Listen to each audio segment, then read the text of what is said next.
Seders, long, very long. We would crawl under the table, my other Very cousin long. and I. And at that time, I remember the first time I had to ask the 4 questions, which is something that the youngest does, the youngest male generally at that time. And I remember rehearsing with the rabbi for hours and hours. I wanted this to be right because it would be sung in front of the whole family. And I guess I did that for 3 or 4 years, still being the youngest, until that role changed.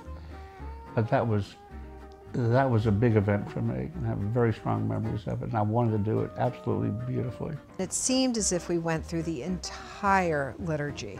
My sister always had fallen asleep by the time we hit that Afikomen, and then would wake up to find it. We read through the book quickly. If we ever went to anybody else's house, she'd always say, well, you know, we go through the book quickly. My father bought for two Suzanne, that only kid, and we had Doc beat the child. My father bought for two Suzanne. Father had the worst handwriting of anyone I've ever known. But in the margins of the Haggadahs were the names of some of the people who he was going to ask to read. And so you would see everybody in the family's name, but you would also see Steve Otto's name, and you would see all kinds of names that you hadn't, I mean, people you didn't even remember anymore.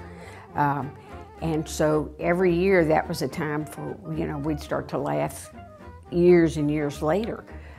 Because we were still using the books. This year, the books could not be found, and it happened that they got boxed up when my niece moved from Tampa to Washington, D.C., and they're boxed up in D.C., so we had to get new ones, and it wasn't quite the same.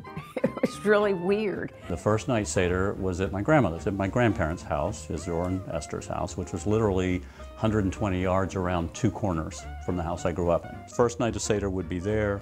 And it was the best, man. I mean, it was gefilte fish and matzo balls. I mean, everything you expected Seder to be.